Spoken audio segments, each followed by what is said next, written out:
और इसको मिथ्या नाम कहा गया है क्योंकि इसमें जो मुद्रा का लेन देन होता ही नहीं। ठीक, अब मनी मार्केट में क्या है कि जब आप लोग भारतीय वित्त प्रणाली पढ़ेंगे,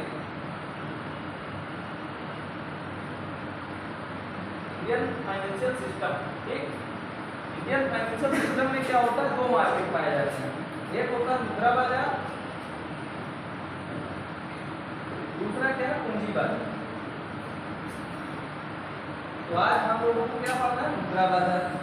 तो मुद्रा बाजार का हम लोग अध्ययन कब करते हैं, देखिए इसका मुद्रा बाजार का काम क्या होता है। देखिए ये क्या है, मध्यस्थ, ये मीडिएटर, ठीक, और एक के पास क्या होगा,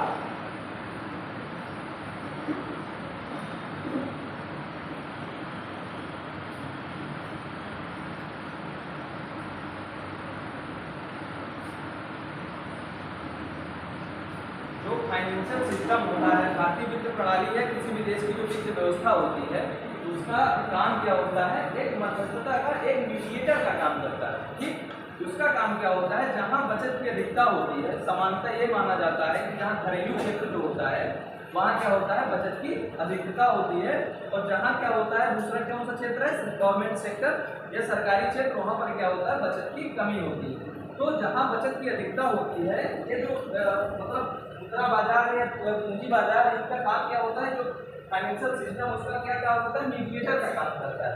जहां पर क्या होता है, बचत का अधिक होता है, वो क्या करते हैं, उस क्षेत्र से बचत को लेके और क्या करते हैं, जहां बचत की कमी होती है वहां सर्कुलेट करते हैं। ठीक, तो इसी को क्या कहते हैं, वित्त, भारतीय वित्त प्रणाली, मतलब मुद्रा बाजार में या पूंजी बाजार में उसका उद्देश्य क्या होता है, मध्यस्थता का काम करना। बात समझ में आ रही है आप लोगों को।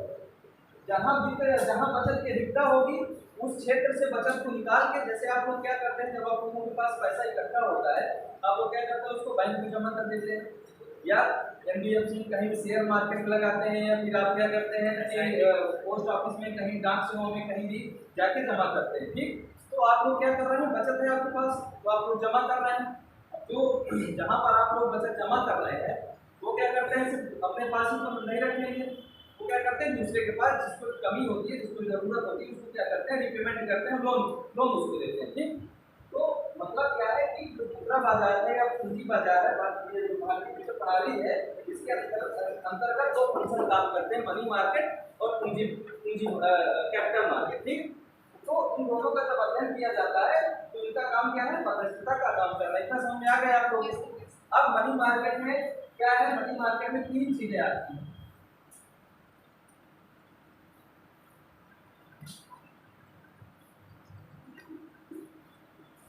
ये बताइए आप लोगों को लिखवाना भी, ये सब सारी चीजें आप लोग बोल रहे हैं, आप लोग एक काम कर सकते हैं, जो मैं चीजें बोल रहा हूँ आप लोग चाहें तो लिखते भी जाए, मैं धीमा धीमा आप लोगों को बोल रहा हूँ। तो चीजें आप लोगों को दिक्कत हो रही है तो आप लोग धीरे धीरे लिखते जाइए, और सारी चीजें मैं आप लोगों को जो मुझसे बोल रहा हूँ लगभग आप लोग लिख सकते हैं कि नहीं, ठीक है। नहीं सर, आप समझा दीजिए, हम लोग लिखते हैं, आप बोलते हैं। चलो ठीक है, समझाते हैं, टाइम बचेगा तो लिखवा भी देंगे, क्योंकि मुझे नहीं लग रहा 1.5 घंटे में आप लोगों का मनी मार्केट कंप्लीट होगा। ठीक है, तो ये क्या है, काल मनी का मतलब ये होता है कि जब लेन देन सिर्फ over a period of night, मतलब क्या है, सिर्फ एक दिन का जब लेन देन किया जाता है, 24 घंटे का लेन देन जो किया जाता है वित्तीय मध्यस्थों के मध्य, उसी को क्या कहते हैं, काल मनी मार्केट कहते हैं। ठीक, मतलब क्या होता है, जब एक दिन का सिर्फ जो वित्तीय मध्यस्थ हैं, जितने भी क्या आप लोग देखते हैं, प्राइमरी डीलर्स होते हैं, एलआईसी है, और बहुत सारे जो व्यापारिक बैंक है, क्षेत्रीय ग्रामीण बैंक है, सहकारी बैंक है, सब सारी चीजें जितने भी बैंक है, इनके मध्य जब मुद्रा की कमी होती है और उसका जब लेन देन ये लोग सिर्फ एक दिन के अंतर्गत करते हैं, अपना जो लोगों को कोलेटरल उसका मैनेज करना होता है, तो उसको क्या कहते हैं, काल मनी मार्केट कहते हैं। ठीक, काल मनी मार्केट समझ में आ गया। दूसरा चीज क्या है, नोटिस मनी। इसमें क्या है, 2 से 14 दिन का अध्ययन किया जाता है, मतलब लेन देन किया जाता है। जब हम वित्तीय उपकरणों का लेन देन 2 से 14 दिनों के बीच में करते हैं, उसी को क्या कहते हैं, नोटिस मनी मार्केट कहते हैं। ठीक, काल मनी मार्केट में कितने दिनों का अध्ययन किया जाता है, 1 दिन का। नोटिस मनी में कितना अर्जन किया जाता है? 2 से 14 दिन का। और टर्म मनी में अर्जन किया जाता है 1 से 364 दिन का। ठीक, बात समझ में आ रहा है? आप लोग ये सोचिए, मैंने 365 दिन का एक साल होता है, 365 दिन क्यों नहीं होता? क्योंकि एक दिन वो जो आपने बताया एक बार हो जाएगा ना। कुल मिला के मनी मार्केट के अंतर्गत जो अध्ययन किया जाता है वह 1 वर्ष से कम अवधि का अध्ययन किया जाता है। बात आप समझ रहे हैं? मनी मार्केट क्या है? शॉर्ट टर्म पीरियड होता है, इसके अंतर्गत जितने भी लेन देन होंगे वो क्या होगा, उसकी टाइम पीरियड कितना होगा, 1 वर्ष से कम अवधि के जो लेन देन होंगे उसको क्या कहेंगे, मनी मार्केट के अंतर्गत शामिल करते हैं। समझ में आ रहा है? क्यों 364 दिन है? क्योंकि 365 दिन हो जाएगा तो 1 वर्ष से अधिक अवधि हो जाएगी और फिर वो क्या है, कैपिटल मार्केट का पार्ट हो जाएगा। हम लोग जब मुद्रा बाजार का अध्ययन करते हैं तो उसका मतलब यह है कि शॉर्ट टर्म इसका लेन देन जो होता है वो 1 से 364 दिन की अवधि तक का होता है। समझ आ गया? दोनों चीजें समझ आ गई? साल मनी को याचना मुद्रा बोलते हैं।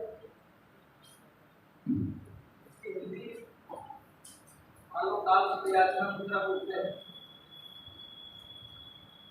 नोटिस को नोटिस भी बोलते हैं। टर्म को मान लो समयावधि मनी मुद्रा बाजार। टर्म मतलब समयावधि मुद्रा बाजार। ठीक, हिंदी इतना मैं थोड़ा सा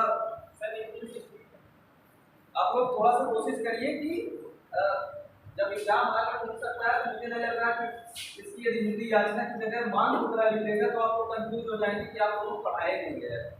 तो थोड़ा छोटे छोटे टर्म कम से कम मैं वो नहीं कर रहा हूँ, डिमोटिवेट नहीं कर रहा हूँ, छोटे छोटे टर्म को कम से कम कोशिश करिए कि आप लोग यदि इंग्लिश में समझ रहे हैं तो कम से कम हिंदी में लिखा है, मैंने आपको हिंदी क्या बताई, याचना मुद्रा, और इसकी जगह इसमें लिख दिया मान मुद्रा, तो आप क्या करें? हिंदी उसकी कुछ भी लिख सकता है। आप लोग जब यूपीएससी के एग्जाम देते होंगे तो हमेशा ये चैलेंज आता होगा कि इसकी इंग्लिश का जो रूपांतरण हिंदी होता है वो पूरा क्या होता है, गूगल ट्रांसलेट होता है कि नहीं होता है? तो हिंदी वालों को थोड़ा काफी दिक्कतों का सामना करना पड़ता है। इस वजह से थोड़ा बहुत यदि आप लोग काल मनी मार्केट है, इसका मतलब बहुत बड़ी चीज तो नहीं थी। काल मनी मार्केट मतलब याचना मुद्रा। चलो ठीक है, मैं हिंदी हर एक चीज की बताने की कोशिश करूँगा, ऐसी बात नहीं है। ठीक, तो अब देखिए आप लोगों को मनी मार्केट को आप लोग समझ चुके हैं। इसके 3 प्रकार ही आप लोग देख चुके हैं, काल मनी मार्केट क्या है, नोटिस मनी मार्केट क्या है और टर्म मनी मार्केट क्या है।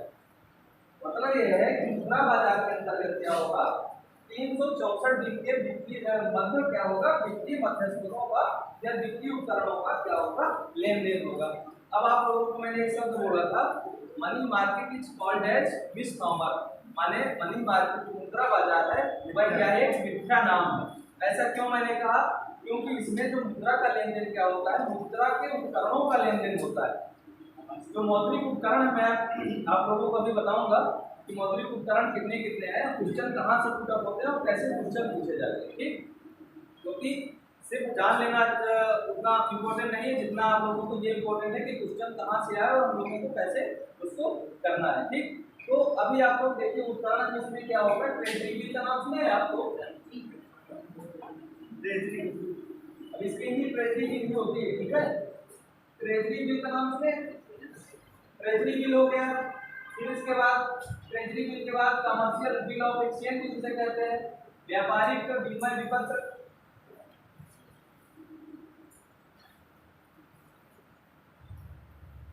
फिर एक है अनुग्रह विपत्र,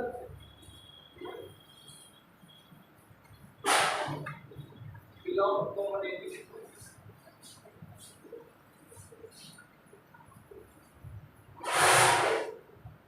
अब मैं थोड़ा सा अभी पहले इनके बारे में चर्चा करूँ, इसके बाद और सारे उपकरणों के बारे में आप लोगों को बताऊँ। तो ट्रेजरी बिल आप लोग जान रहे हैं किसे कहते हैं? ट्रेजरी बिल का नाम सुने हैं, क्या होता है ट्रेजरी बिल? ये जो लिखा हुआ है नाम सुना है? नाम सुना, पता नहीं, नाम सुन लिया, चलो और इतना मेरे लिए। देखिए ट्रेजरी बिल क्या होता है, सरकार द्वारा जारी किए जाते हैं और इसको क्या होता है, पट्टे पर जारी किया जाता है। मतलब आप समझ रहे हैं कि जैसे मान लीजिए 90 दिन के लिए क्या है, सरकार ट्रेजरी बिल जारी करती है। तो मान लीजिए उसका प्राइस क्या है 1000 रुपए। सरकार आपको क्या करेगी, मान लीजिए 900 रुपए में 1000 प्राइस का ट्रेजरी बिल आप लोगों को जारी करते हैं। बात समझ रहे हैं? 1000 रुपए का ट्रेजरी बिल क्या है, 900 रुपए में आपको सरकार देगी और बदले में क्या होगा, 3 महीने बाद जो उसका टाइम पीरियड है, जो उसके भुगतान की समयावधि है, उस टाइम पीरियड के बाद क्या होगा, मान 90 दिन आपके पास रखने के बाद उसका जो ब्याज होगा वो कितना है, 1000 मतलब 100 रुपए इसका मिल रहा है आप लोगों को। तो ट्रेजरी बिल क्या होता है कि जितना उनका प्राइस होता है उससे कम कीमत पर जारी किए जाते हैं। कौन जारी करता है? गवर्नमेंट। गवर्नमेंट क्या जारी करेगी? जारी करता है आरबीआई, लेकिन किसके लिए जारी करता है?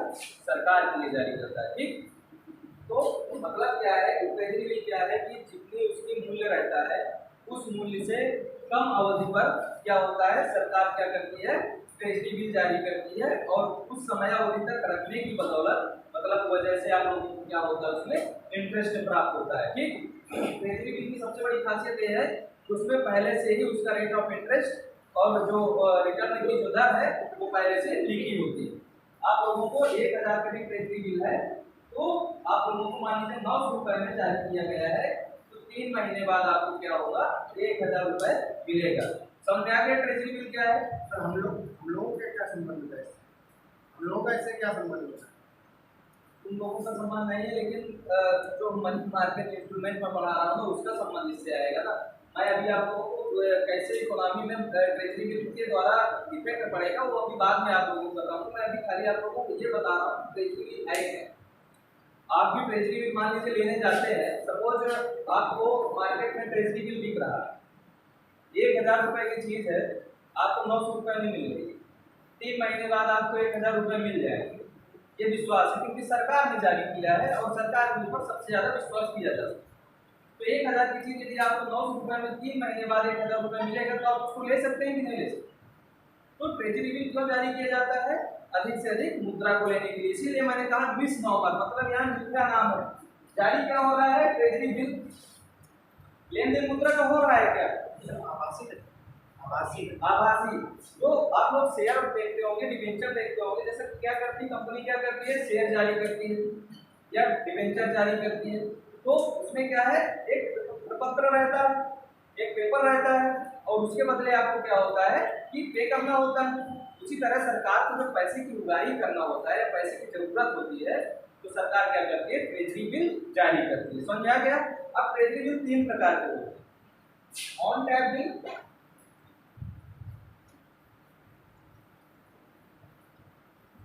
दूसरा क्या है, नीलामी treasury bill,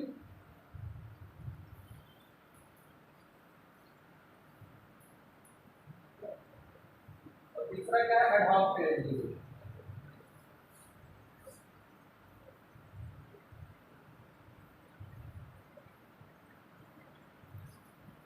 on tap bill का मतलब यह होता है जब सरकार को पैसे की जरूरत होती है तो क्या करती है, आरबीआई को एक आदेश देती है, आरबीआई को रिकमेंड करती है कि उसकी बदौलत क्या होता है कि उसको क्या है, सरकार आरबीआई को रिकमेंड करती है तो आरबीआई सरकार के लिए क्या करता है, ट्रेजरी बिल जारी करता है। ये क्या है, on tap treasury bill. On tap treasury bill का मतलब यह है कि इसको 1992 में 54 में जारी किया गया था और 1997 में खत्म कर दिया गया। ठीक, ऑन टैप ट्रेजरी बिल क्या था, सरकार को जब मुद्रा की जरूरत होती थी तो सरकार क्या करती थी, आरबीआई से यह अनुशंसा करती थी कि मुझे इतने रुपए की जरूरत है, तो आरबीआई क्या करती थी, सरकार के लिए ट्रेजरी बिल जारी करती थी।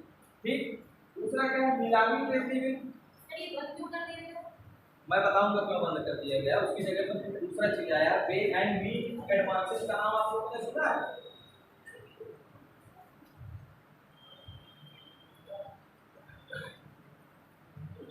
पे एंड मीट एडवांसेस, इसका earth by earning.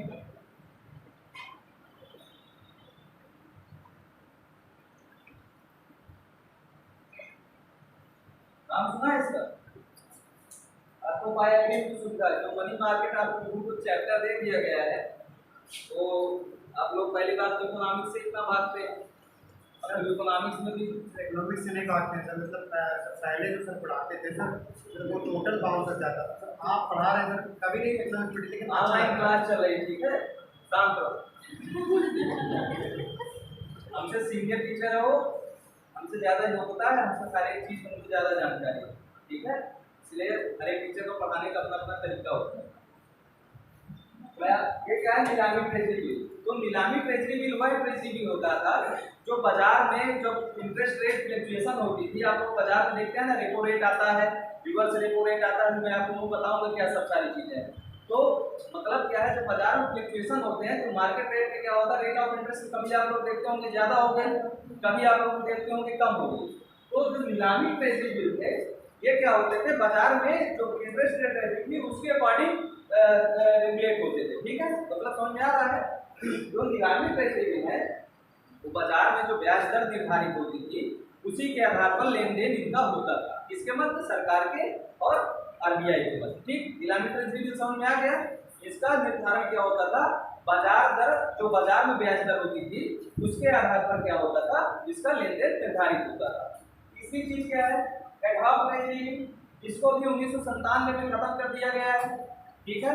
Ad hoc treasury bill की जगह पर यही आ गया है, पे एंड मीन एडवांसेस। एक सब एडहॉक ट्रेजरी बिल क्या होता था कि जब सरकार को आकस्मिक रूप से अचानक बहुत ज्यादा मुद्रा की जरूरत पड़ जाती थी तो क्या करते थे कि सरकार क्या करती थी, उसकी जगह पर क्या होता था, एडहॉक ट्रेजरी बिल आरबीआई से जारी करवाती थी, ठीक। अब आप लोग सोच रहे हैं कि इनको बंद क्यों कर दिया गया।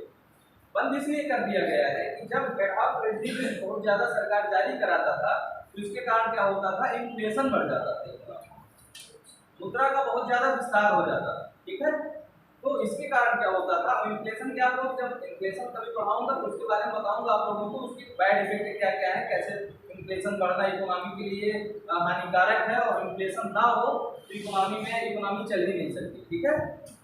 तो एडहॉक ट्रेजरी बिल सरकार क्या होता था, कब जारी करवाती थी, जब आकस्मिक रूप से अचानक मुद्रा की भारी मात्रा में जरूरत पड़ जाती थी और उसके बदौलत क्या होता था, लोगों को मुद्रा की जरूरत होती थी तो सरकार तो क्या करती थी, सरकार एडहॉक ट्रेजरी बिल जारी करवाती थी।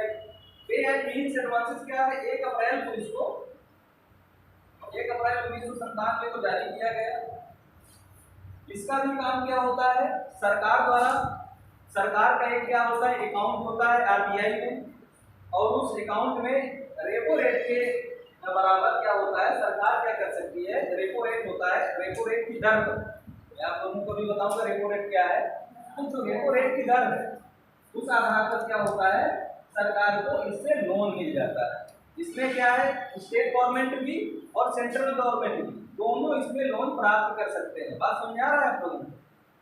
पे एंड मीन्स एडवांसेस में क्या है, राज्य सरकार और केंद्र सरकार दोनों का अकाउंट होता है, कहाँ पे, आरबीआई के अंदर, और उसके अकॉर्डिंग क्या है, ये लोग जब इनको आकस्मिक रूप से या मुद्रा की जरूरत होती है तो क्या है कि सरकार इससे पे एंड मीन्स एडवांसेस की बदौलत मतलब उसमें मुद्रा ले सकती है। बात समझ आ रहा है।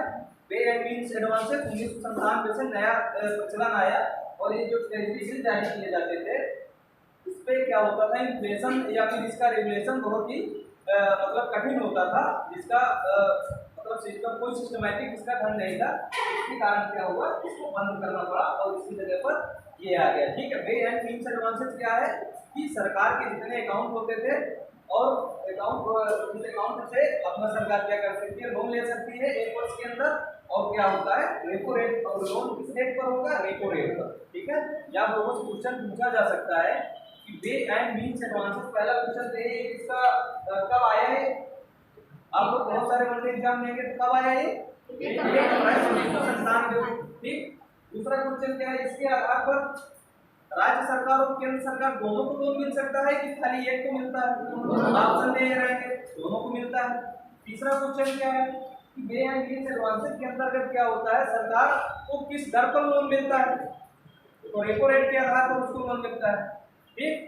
क्वेश्चन आप लोग खुद से देख सकते हैं, सोच सकते हैं कि कौन कौन से क्वेश्चन बन सकते हैं, कौन कौन से क्वेश्चन उसमें कर दिया जा सकता है। स्टेट गवर्नमेंट ने लेकिन कुछ गारंटी देता है क्या, जो सेंट्रल गवर्नमेंट ने मतलब लेके इसकी पूरा कुछ गारंटी दे सकता है, लेकिन जो स्टेट गवर्नमेंट को ऋण लेगी इससे उसकी गारंटी कौन देता है, स्टेट गवर्नमेंट लेगा ना उसका, तो इसकी कोई सीमा होनी चाहिए, स्टेट गवर्नमेंट एक कमाया तो वो कौन देता है, स्टेट गवर्नमेंट नहीं चुका पाएगी तो उसका जो निर्धारण होता है वो क्या करता है, सेंट्रल गवर्नमेंट करती है, ठीक है। उसको मतलब स्टेट गवर्नमेंट कुछ इस प्रकार क्या है, सेंट्रल गवर्नमेंट उसे इसका एक आप लोग ओवर ड्राफ्ट के नाम सुने होंगे, अधिविकर्ष जिसे कहते हैं, नाम सुना है, अधिविकर्ष हिंदी नाम सुना है, ओवर ड्राफ्ट भी कहते हैं इसको इंग्लिश में। मतलब क्या है कि आपको यदि आवश्यकता से अधिक ऋण की जरूरत पड़ गई तो सरकार आरबीआई क्या करती है, आप लोगों को ओवर ड्राफ्ट की सुविधा देती है या अधिविकर्ष। मतलब क्या है कि आप क्या कर सकते हैं, जितनी आपकी सीमा है उससे अधिक भी लोन लेना पड़ गया तो क्या है कि आप लोगों को ओवरड्राफ्ट की सीमा दी जाती है और उसका रेपो रेट से 1 या 2% क्या होता है, रेट ऑफ इंटरेस्ट ज्यादा होता है, ठीक। और इसके बाद क्या करना पड़ता है, उसको जमा करना पड़ता है। जब आप लोग बैंकिंग में पढ़ेंगे तो ओवरड्राफ्ट जो होता है या अधिविकर्ष होता है, आप लोग देखते होंगे जिनका करेंट अकाउंट खुला होता है, करेंट अकाउंट शायद अभी यहाँ पर किसी का नहीं खुला हो, जिनका करेंट अकाउंट खुला होता है उनको भी ओवरड्राफ्ट की सुविधा होती है। मतलब क्या है कि आपके अकाउंट में 10,000 रुपए है तो आप लोग क्या कर सकते हैं, 12,000 रुपए निकाल सकते हैं।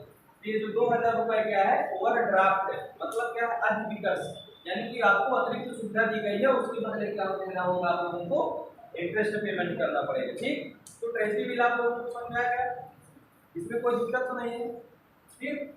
मैंने क्या लिखा था, बिल ऑफ एक्सचेंज,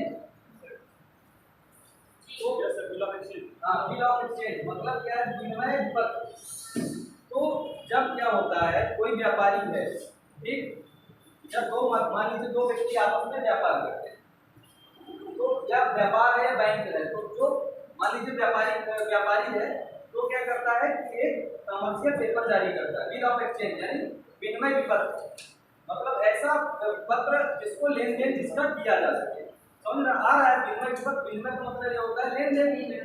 तो विनिमय विपत्र का मतलब ये होगा कि कोई भी व्यापारी क्या कर सकता है, एक ऐसा प्रपत्र जारी करता है जिसका आपस में लेन देन किया जा सकता है।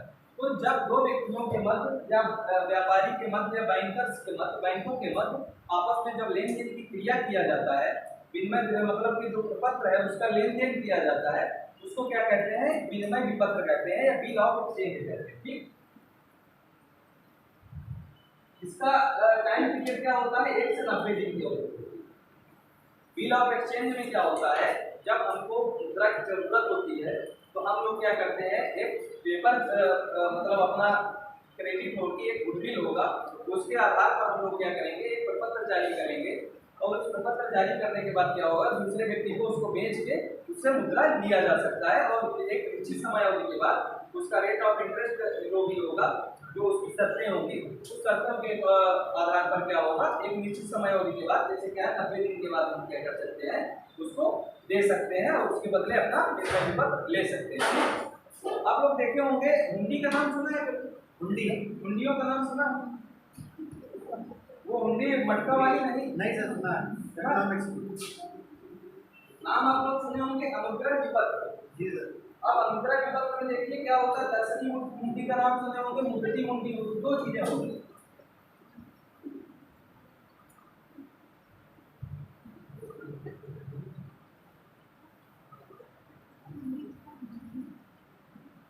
देखिए हुंडियां जो क्या होता था, ये जो दर्शनी हुंडी है, दर्शनी हुंडी का मतलब यह है कि ऑन द, जैसे आप लोगों के पास डिमांड डिपॉजिट होती है ना, डिमांड डिपॉजिट और टाइम डिपॉजिट का मतलब समझ रहे हैं आप लोग। डिमांड डिपॉजिट क्या है और टाइम डिपॉजिट, मांग जमा और सावधि जमा। Yes sir. मांग जमा वह जमा होती है जिसको जिस समयावधि में मांगा जाए तुरंत मिल जाए। आप लोग जब बैंक में पैसा जमा करते हैं तो क्या होता है, जब चाहे आप उसको निकाल सकते हैं कि नहीं निकाल सकते। लेकिन यदि आप लोग उसको क्या करें, फिक्स कर दें, जैसे होता है ना फिक्स कर देना होता है, उसको क्या है टाइम डिपॉजिट, उसके समय अवधि के बाद क्या है, उसके पहले आप लोग नहीं निकाल सकते और निकालते हैं तो आप लोगों को उसके पेनाल्टी पे करना पड़ता है।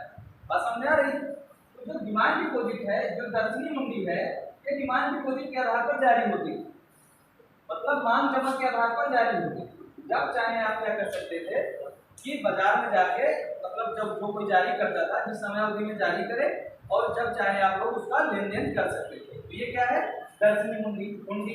एक दूसरा क्या है, मुद्रती हुंडी। तो ये क्या होता था, ये टाइम डिपॉजिट के आधार पर जारी किए जाते थे। जिस प्रकार क्या है टाइम डिपॉजिट होता है यानी सावधि जमा होती है, उसको एक निश्चित सीमा के पहले जो समयावधि है उसके पहले क्या होता है आप लोग नहीं निकाल सकते हैं। ठीक, समझ में आ गया दर्शनी कुंडी क्या है? हाँ, इसी नामों से जाना जाता है, दर्शनी कुंडी और मुद्दती कुंडी। ठीक, वैसे आप लोगों की एग्जाम में पूछेगा नहीं, नाम आ गया है इसी वजह से मैं थोड़ा बता दिया। बाकी बहुत ही आप लोग जब इकोनॉमिक्स में पढ़ेंगे तब ये सारी चीज़ें आप लोगों को ज़्यादा डीप में पढ़ने की जरूरत होगी। बाकी आप लोग इसकी प्रिपरेशन कर रहे हैं यूपीएससी में नाम जान लिए हैं, उतना नाम सुन लिए इतना बहुत है। फिर क्या है अनुग्रह विपत्र, ये ना वील ऑफ एकोमोडेशन।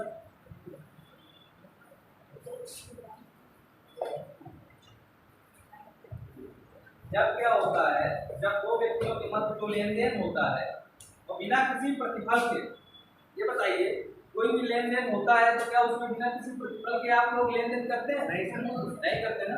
लेकिन इसका नाम क्या है? अनुग्रह विपत्र। जब आपस में दो व्यक्तियों के मध्य या दो बैंकर्स के मध्य या दो बैंकों के मध्य या दो वित्तीय मध्यस्थों के मध्य लेन देन होता है इस पर बिना किसी प्रतिफल के, तो उसको क्या कहते हैं? अनुग्रह विपत्र कहते हैं। समझ आ रहा है अनुग्रह विपत्र क्या है? बिल ऑफ एकोमोडेशन मतलब यह है कि जब बिना किसी प्रतिफल के दो व्यक्तियों के मध्य वित्तीय उपकरणों का लेन देन होता है उसको क्या कहते हैं? अनुग्रह विपत्र कहते हैं। आप लोग चाहें तो लिख सकते हैं जो मैं बोल रहा हूँ, ठीक है। अनुग्रह विपत्र क्या है? दो व्यक्तियों के मध्य बिना किसी प्रतिफल के जब आपस में लेन देन होता है उसको क्या कहते हैं? अनुग्रह विपत्र कहते हैं। ठीक, दूसरा क्या है? Commercial paper.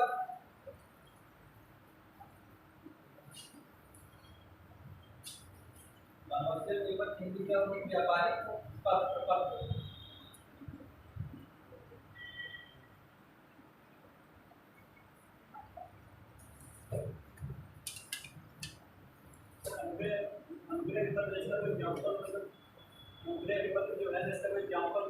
अनुग्रह विपत्र जैसे मान लीजिए दो बैंक हैं आपस में, या मान लीजिए थोड़ी देर के लिए आप लोग दो मित्र हैं, दोनों व्यापारी, ठीक, आप लोग क्या कर सकते हैं आपस में एक दूसरे से लेन देन करें तो क्या आप लोग एक दूसरे से क्या इंटरेस्ट लेते हैं? क्या नहीं लेते ना।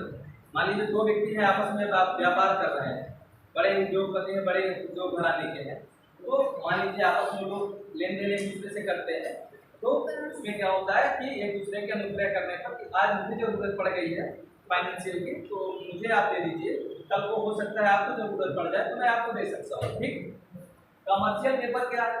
आप लोग 1989 में एक नाम सुनेंगे वॉगुल कमेटी।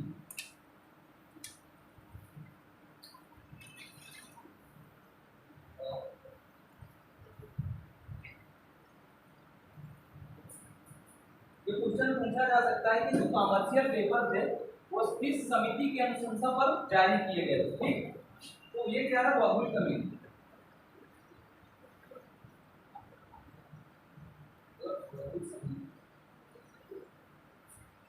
वॉगुल कमेटी की अनुशंसा पर क्या है? कमर्शियल पेपर जारी किए जाते हैं। तब इनको जारी कौन कर सकता है?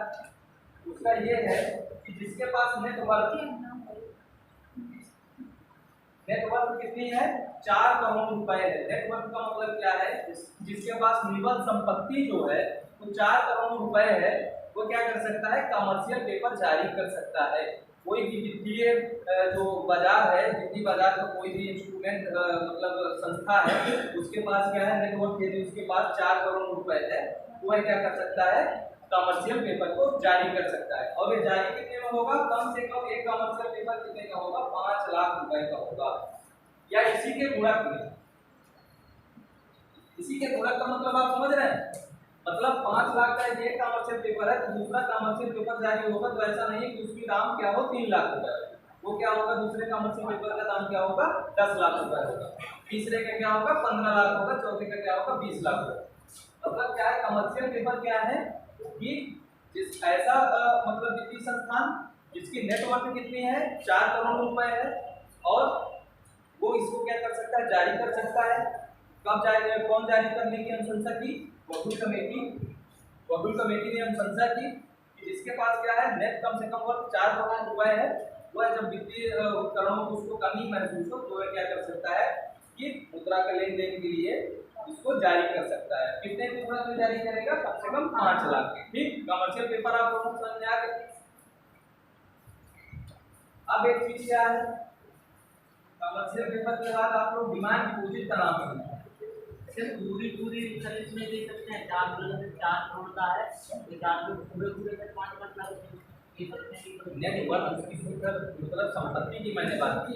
नहीं, जब आप कितनी सीमा तक ले सकते हैं? कितनी सीमा तक ये अभी कितनी सीमा तक जारी किया जाएगा, ये उसके उसके अकॉर्डिंग उसके जो संपत्ति होगी उसी के संपत्ति के रेशियो में जारी किया जाता है। ठीक है, अब रेशियो मुझे आइडिया नहीं है उसका कि कितनी संपत्ति उसके जारी किया जाएगा, लेकिन ये है कि जितना मतलब उसकी संपत्ति है उसी के रेशियो में वो जारी करना होता है। ऐसा नहीं कि जारी करता चला जाए। उसकी शर्त क्या है? जो शर्त है ये क्या है? 4 करोड़ रुपए। 4 करोड़ रुपए से भी नेट वर्थ उसकी कम है वह उसको नहीं जारी कर सकता। ठीक, अब सर्टिफिकेट ऑफ डिपॉजिट का नाम आप लोग सुने होंगे।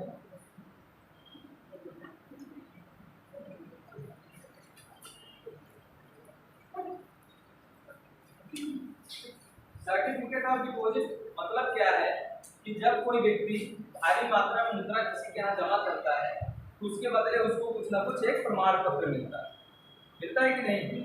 जब क्या होगा, कोई वित्तीय संस्थान में आप जाए, LIC में पैसा जमा करें, LIC में आप लोग जब कोई बीमा पॉलिसी लेते हैं तो उसके बदले कुछ ना कुछ आपको मिलता है कि नहीं मिलता है? तो सर्टिफिकेट ऑफ डिपॉजिट क्या है कि जमा प्रमाण पत्र।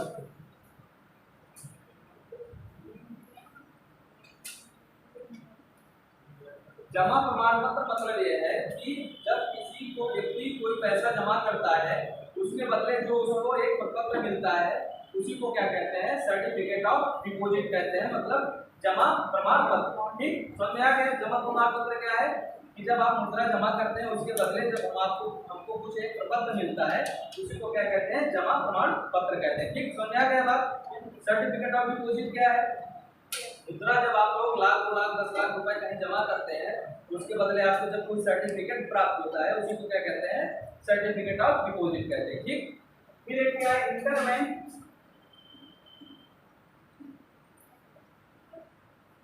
इंटरबैंक क्या है इसका? पार्टिसिपेशन सर्टिफिकेट मतलब क्या है? अंतर बैंक की भागीदारी। जब क्या होता है, एक बैंक दूसरे बैंक से वित्तीय उपकरणों का लेन देन करता है तो उसको क्या कहते हैं? Inter bank participation certificate. मतलब क्या है कि जब एक बैंक को मुद्रा की जरूरत हुई किसी दूसरे बैंक से तो क्या करेगा? एक बैंक एक सर्टिफिकेट जारी करेगा और दूसरे बैंक को दे देगा और उसमें रेगुलेशन कौन करेगा? RBI के पास क्या होता है कि जब किसी बैंक को पैसे की जरूरत होती है तो क्या करता है? टेलीफोन में एक उसके दूसरे मतलब बैंक के नाम क्या करता है? एक सर्टिफिकेट जारी कर देता है और वो जो जिस मुद्रा में जिस शर्त के अनुसार जारी होता है दूसरा क्या बैंक करता है? उसको उतना अमाउंट डिपॉजिट कर देता है। ठीक, और उसी शर्त के अकॉर्डिंग क्या होता है? निश्चित समय अवधि के बाद इसका भी जो टाइम पीरियड होगा वो एक दिन से 90 दिन के नॉर्मल क्या होता है कि 90 दिन की अवधि होती है। और इसमें 2 चीजें होती हैं, एक रिस्क इंटरबैंक पार्टिसिपेशन सर्टिफिकेट होता है, एक non risk interbank participation rate होता है। ठीक, तो जो मतलब क्या है कि एक बैंक जब दूसरे बैंक से आपस में लेन देन करने के लिए सर्टिफिकेट जारी करते हैं उसी को क्या कहते हैं? इंटरबैंक पार्टिसिपेशन सर्टिफिकेट कहते हैं। ठीक, समझ आ गया? इंटरबैंक पार्टिसिपेशन सर्टिफिकेट क्या है कि जब एक बैंक क्या है सर्टिफिकेट जारी करता है दूसरे बैंक से मुद्रा को लेने के लिए उसको क्या कहते हैं? इंटरबैंक पार्टिसिपेशन सर्टिफिकेट कहते हैं। ठीक, समझ आ गया? अब मैं आप इतने सारी चीजों को मैं आप लोगों को बता चुका हूँ। क्वेश्चन कहाँ से बनता है? क्वेश्चन में आप लोगों से ये पूछ देगा, आप लोगों के पास ऑप्शन दे देगा और ऑप्शन देने के बाद ये दे देगा कि निम्नलिखित में से कौन सा मॉनेटरी उपकरण मनी मार्केट का उपकरण नहीं है? निम्नलिखित में से कौन सा मुद्रा बाजार का उपकरण नहीं है या इंस्ट्रूमेंट नहीं है? ये क्वेश्चन आप लोगों से इतने सारे ऑप्शन दे देगा और जितने सारी चीजें मैं आप लोगों को बता चुका हूँ, ट्रेजरी बिल बताया, बिल ऑफ एक्सचेंज बताया, बिल ऑफ एकोमोडेशन बताया, सर्टिफिकेट डिपॉजिट बताया, कमर्शियल पेपर बताया या इंटरबैंक पार्टिसिपेशन सर्टिफिकेट बताया। फिर उसके बाद भी म्यूचुअल बैंकिंग आती है, म्यूचुअल बैंकिंग है और म्यूचुअल ट्रेडिंग है। तो कुल मिला के इसको इसलिए मैं बता रहा हूँ, उसका कुछ पार्ट क्या होगा कैपिटल मार्केट में भी आएगा। ठीक है, मतलब जितने भी सारे उपकरणों का जो लेन देन होता है 364 दिन के अंदर होता है। और इनके आप लोगों को नाम याद रखना है कि मुद्रा बाजार में ये क्वेश्चन ऐसा नहीं पूछेगा कि आप लोगों को मैंने इसलिए परिभाषाएं बताई, क्योंकि परिभाषाएं जब आप लोग जाने रहेंगे तो उसके बारे में ये पता रहेगा कि ये है क्या। ठीक, क्वेश्चन ये पूछ देगा निम्नलिखित में से कौन सा मुद्रा बाजार का उपकरण नहीं। आप लोगों को एक क्वेश्चन दे सकता है बैंक ड्राफ्ट, आप लोग कंफ्यूज हो जाएंगे कि ये भी मुद्रा बाजार का उपकरण होगा। तो बैंक ड्राफ्ट क्या होता है, सिर्फ वित्तीय लेन देन होता है। ठीक है, मौद्रिक उपकरण नहीं है, मॉनेटरी इंस्ट्रूमेंट नहीं है। ये क्या है कि सिर्फ लेन देन का एक माध्यम है। मान लीजिए सब सारे ऑप्शन दे दिए और एक में दे दिया निम्नलिखित में से कौन सा मुद्रा बाजार का उपकरण नहीं है, और इसमें एक ऑप्शन है क्या, तीनों जो सारी चीजें मैंने बताई उनमें से तीनों लिखे हुए हैं कोई ना कोई, और एक लिखा हुआ बैंक ड्राफ्ट। तो आप लोग क्या मारेंगे बैंक ड्राफ्ट, क्योंकि ये क्या है मौद्रिक उपकरण नहीं है। ठीक, मुद्रा बाजार का उपकरण नहीं है। ठीक, और समझ में आ गई तीनों को, सब लोगों को, इसमें किसी को कोई दिक्कत? देखो जो शेयर लिया जाता है वो कैपिटल मार्केट के अंतर्गत आता है, लेकिन ऐसे शेयर जो क्या है आप लोग क्या है कि शेयर मार्केट मेनली क्या होता है कि शेयर मार्केट हो गया, ये बांड हो गए, डिबेंचर हो गए, ये क्या है कैपिटल मार्केट के अंदर। लेकिन यदि कोई ऐसा शेयर है जिसकी टाइम पीरियड क्या है 364 दिन से अंदर की, तो क्या होगा मनी मार्केट में शामिल होगा। ठीक, जब मैं आप लोगों को अभी कैपिटल मार्केट पढ़ाऊंगा, वैसे आप लोगों को जितना मुझे मिला है उसमें होगा मैं आपको पढ़ा दूंगा किसी भी कैपिटल मार्केट। अब आप लोगों को ये देखना है कि आरबीआई कैसे रेगुलेट करता है मौद्रिक उपकरणों को या मुद्रा बाजार। ठीक, मुद्रा बाजार का शीर्ष संस्थान क्या है आरबीआई, आप लोग जान रहे हैं। आरबीआई के बारे में भी किसी दिन मैं काफी विस्तार से बताऊंगा कि आरबीआई कैसे कार्य करता है, कैसे फंक्शन करता है। फिलहाल हम लोग ये देखेंगे कि आरबीआई क्या है, मुद्रा को कैसे रेगुलेट करता है। ठीक, मुद्रा को कैसे आरबीआई के द्वारा रेगुलेट किया जाता है। तो आप लोगों में से पहले आप लोग देखे होंगे मुद्रा बाजार को रेगुलेट करने के लिए तीन उपकरण है। एक परिमाणात्मक उपकरण,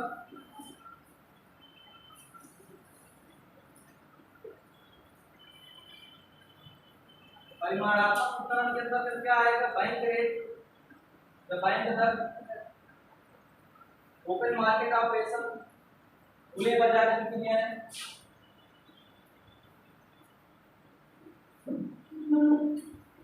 ज्यादा तेज पढ़ा किसी को दिक्कत तो नहीं हो रही, बहुत तेजी से तो नहीं भाग रहा हूँ, क्योंकि मुझे लग रहा है कि कम से कम 1.5 घंटे में जितना हो सके उतना अधिक से अधिक आप लोगों को बताया जाए।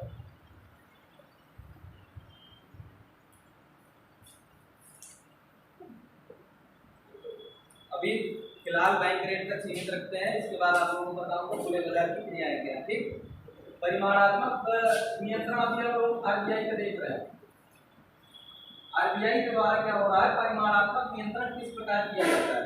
ठीक, तो बैंक रेट पहले आप लोग जानिए कि बैंक रेट किसे कहते हैं। हमेशा आप लोग एक चीज ध्यान देंगे, थोड़ा सा टेक्निकल है, जब दो बैंकों के मध्य लेन देन होता है तो वहां पर हमेशा ब्याज दर का प्रयोग किया जाता है।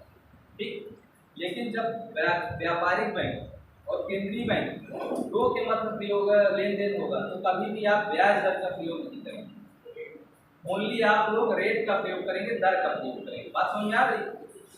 ये टेक्निकल फाइल है, हालांकि आप लोगों को जब मेंस टाइम लिखेंगे तो ये सब शब्दावलियों का थोड़ा ध्यान देना होगा। ठीक है, जब व्यापारिक बैंकों के मध्य लेन देन होगा तो ब्याज दर, या फिर जब कमर्शियल बैंक और क्या है सेंट्रल बैंक के मध्य जब लेन देन होगा तो आप लोग खाली क्या करेंगे, रेट का मतलब प्रयोग करेंगे। तो अब हम लोग जानेंगे बैंक दर क्या है। कोई जान रहा है बैंक दर क्या है? सर अगर इसमें कोई दर किसी दूसरी बैंक को या सेंट्रल बैंक को लोन देती है, किसी भी बैंक को सेंट्रल बैंक को आरबीआई होती है मतलब डिसाइड कर देती है कि अन्य बैंक की मतलब वाणिज्यिक बैंक होती है वो आरबीआई से जो ऋण लेती है फिर दर लेती है तो बैंक दर करती है। हाँ बिल्कुल सही। देखिए बैंक को जो इसकी टेक्निकल डिफिनेशन है उसमें हम चालू बोलचाल की भाषा में हम लोग ये कह सकते हैं आरबीआई द्वारा जिस दर पर व्यापारिक बैंकों को ऋण प्रदान किया जाता है, उसी को क्या कहते हैं, बैंक दर कहते हैं। ठीक, चालू बोलचाल की भाषा में क्या है कि जिस दर पर आरबीआई द्वारा व्यापारिक बैंकों को ऋण प्रदान किया जाता है उसी को क्या कहते हैं, बैंक दर कहते हैं। अब थोड़ा सा टेक्निकल भाषा में जाते हैं। बैंक दर जो क्या होती है, पुनर्बट्टा की क्रय की दर होती है। अब पुनर्बट्टा क्या है, देखिए जब क्या होता है, कोई व्यापारी है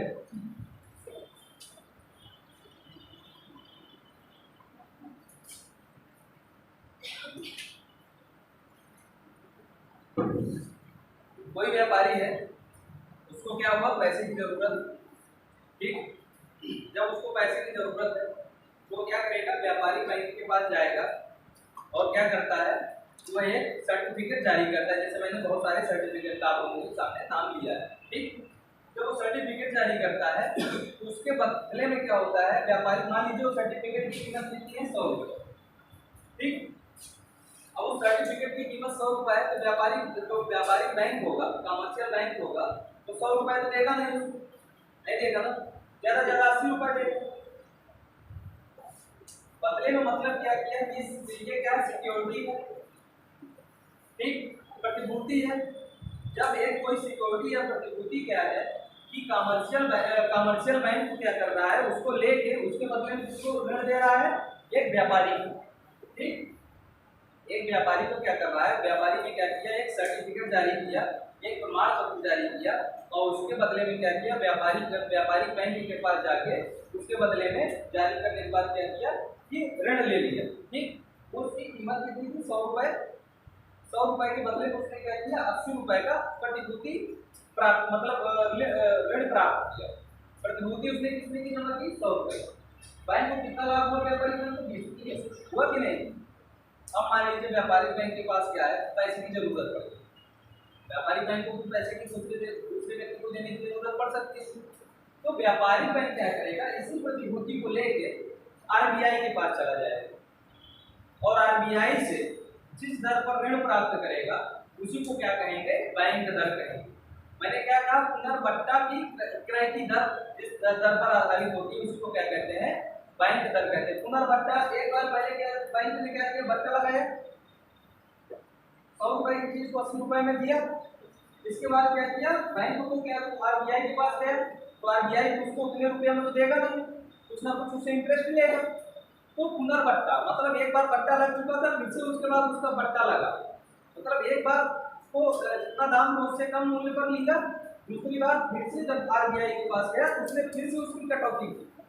समझ में आ गया बैंक दर क्या है, नहीं समझ में आ रहा है तो आप लोग इतना जानिए कि जिस दर पर आरबीआई द्वारा व्यापारिक बैंकों को ऋण प्रदान किया जाता है उसी को क्या कहते हैं, बैंक दर कहते हैं। समझ आ गया बैंक दर क्या है, रेपो रेट इसको भी कहते हैं, लेकिन रेपो रेट में मैं आप लोगों को भी बताऊंगा कि इसीलिए मैं ये सब सारी चीजें बता रहा था, पुनर्बट्टा की क्रय अभी बताऊंगा कि रेपो रेट में और बैंक दर में क्या अंतर है। फिलहाल अभी आप लोग यही समझ लीजिए कि जो रेपो रेट होता है वो क्या होता है, अति अल्पकालीन होता है। ठीक है, और ये क्या होता है, ये अल्पकालीन होता है। दोनों में फर्क, एक क्या है अल्पकालीन है, एक अति अल्पकालीन। पहले आप लोग यही अंतर समझ लीजिए कि रेपो रेट क्या है, अति अल्पकालीन, उसमें क्या है 1 दिन, अधिक से अधिक 14 दिन, ठीक है, अधिक से अधिक 28 दिन का लेन देन होता है। अभी हालांकि अभी फिर से एक लॉन्ग टर्म रेपो रेट आ गया है, तो कोविड-19 में 2021 में आया था, वो अभी मैं जब कभी मतलब बताते भी टाइम मिला तो बताऊंगा कि लॉन्ग टर्म रेपो रेट क्या है। तो फिलहाल अभी आप लोग रेपो रेट उसी को कहते हैं, लेकिन दोनों में टेक्निकल अभी बाद में बताऊंगा कि रेपो रेट में क्या अंतर है। इसमें क्या है, पुनर्बट्टा की क्रय की दर, समझ आ गया बैंक दर क्या है। अब दूसरा चीज क्या बताया था, ओपन मार्केट ऑपरेशन। सर आप लोग जानेंगे कि रेपो रेट में बैंक दर में कितना डिफरेंस, ठीक है। जो आप बता रहे हैं पुनर्बट्टा को पहली बार से बट्टा लगेगा, इसे क्या कहेंगे, जो आप सीधे 100 रुपये जमा किए किसी व्यक्ति ने बैंक के पास पहुंचे 80 मतलब यार ये बट्टा हो गया ना, एक बार बट्टा हो गया, लेकिन इसे और बैंक मतलब इकोनॉमिक मामला में क्या कहेंगे, बट्टा ही कहेंगे, बट्टा ही कहते हैं। इसलिए तो उसको क्या कहते हैं कि पुनर्बट्टा की दर।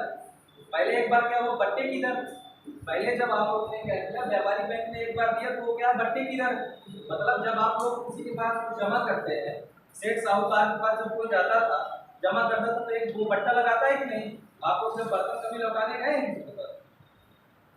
कभी टूटे फूटे बर्तन जब उसके पास जाते हैं तो लौटाने गए कि नहीं? तो क्या करता है, कुछ ना कुछ पट्टा काट लेता है। सोना अच्छे खरीदे कि नहीं खरीदे? सोना खरीदे हैं, जिस दाम पर लाते हैं उसी दाम पर खरीदता है वो, उसका कोई पट्टा काट लेता है ना। तो क्या है, भट्टी की दर हो गई। और फिर मान लीजिए उसी सुनार क्या किया, किसी दूसरे के पास चला जाए, उससे भी काट ले वो, तो पुनर्भट्टा की दर हो जाएगी, दो बार कटा। वही चीज़ है, मान लीजिए थोड़ी देर के लिए कि ये क्या है, बहुत बड़ा स्वर्णकार है, एक छोटा सा स्वर्णकार है, हम लोग इसके पास गए तो ये क्या करेगा, भट्टी की दर काटेगा। और ये व्यक्ति यदि इसके पास जाएगा तो फिर से भट्टी की दर कटेगी, तो पुनर्भट्टा की दर हो गई कि नहीं हो गई? तो क्या करें? दूसरी चीज क्या है, ओपन मार्केट ऑपरेशन। देखिए इसका नाम ये क्या है, ओपन मार्केट ऑपरेशन, यानी कि खुले बाजार की क्रियाएं। मतलब क्या है कि अब एक चीज और जानिए, बैंक दर कैसे बैंक दर को आप लोग जानते हैं। अब आप लोग ये बताइए, यदि अर्थव्यवस्था में भारी मात्रा में तरलता है, यानी लिक्विडिटी है, यानी मुद्रा की बहुत भारी मात्रा है, तो बैंक दर आरबीआई क्या करेगा? बैंक दर घटा देगा कि बढ़ा देगा? बढ़ा देगा तो उसका कैसे इफेक्ट पड़ेगा? बैंक की ब्याज दर बढ़ाएंगे, बैंक की ब्याज दर बढ़ाएं, फिर क्या होगा? ब्याज दर बढ़ाएंगे तो ब्याज देने वाले व्यापारी वो भी ब्याज कम धन कम लेंगे, धन कम लेंगे तो उससे क्या होगा, उत्पादन कम करेंगे, उत्पादन कम करेंगे दूसरे कम।